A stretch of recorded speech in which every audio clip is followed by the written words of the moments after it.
This Holbein Acryla Gouache is so rich and so creamy. Am I even going to enjoy this as a watercolor artist? Hi everyone, I'm Backrolls, and welcome to the Nintendo Nerds, a series where we talk about art, design, and all things Nintendo.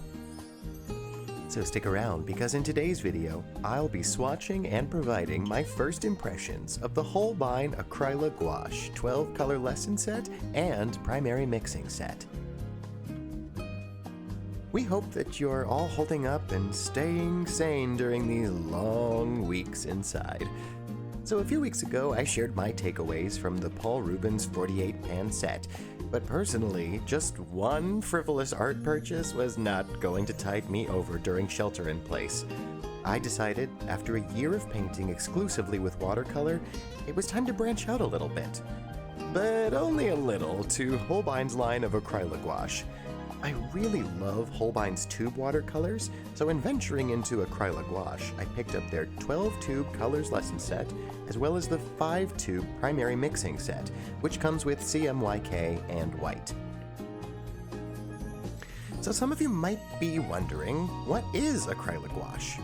Well, to put it simply, Acryla Gouache is a mixture of acrylic paint and gouache. It's like they had a little baby.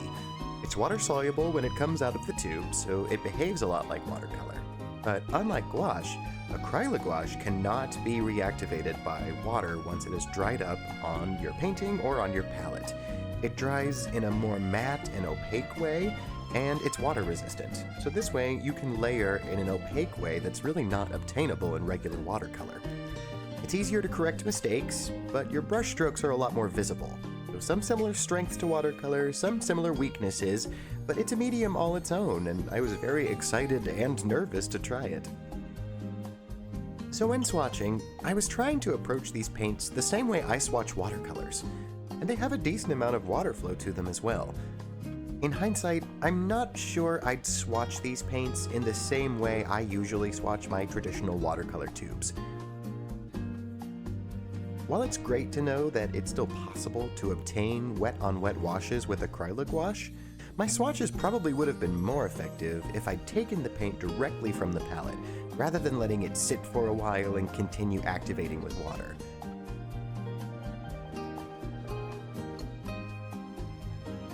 I wouldn't say that spritzing Acryla Gouache and letting it sit is the wrong way to work with the medium, but for what I've got here, I really want to play with the opacity of my paints, and the best way to do that is to work in more concentrated amounts. I particularly enjoy how much the violet and the ultramarine blue remind me of ultramarine blue in watercolor, and while some of these colors don't look all that different fresh out of the tube, I think they will provide a lot of variety when mixing my paints, which is one of the key strengths of gouache paint. So with these swatches out of the way, it was time to test a practical application. I drew level 1-1 of Super Mario Bros. Over 6 months ago, and this sketch has just been hanging around my desk waiting for the right opportunity.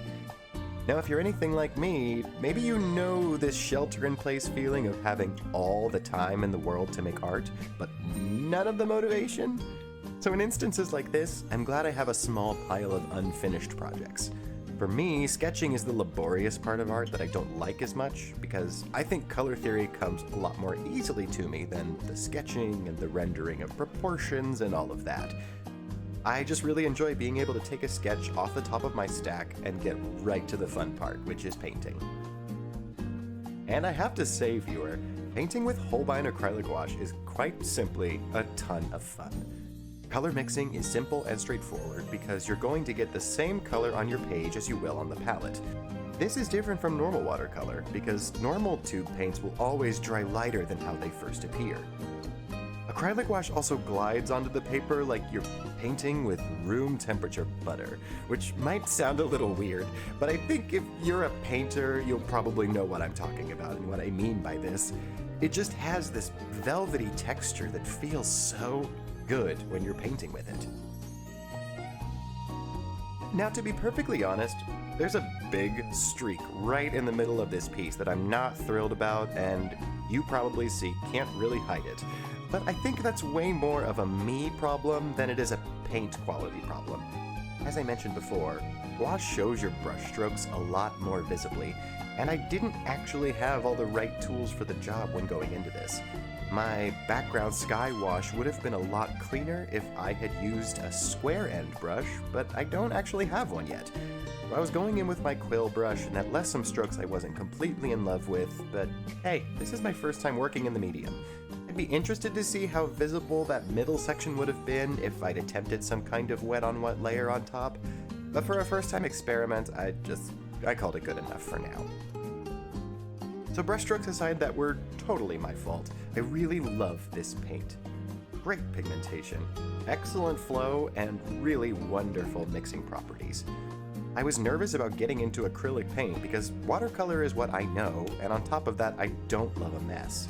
Acryla gouache takes all the good parts about acrylic painting, and on top of that, using a palette knife makes for pretty easy cleanup when you're done. We hope that you leave this video feeling inspired to go out there and make some art yourselves.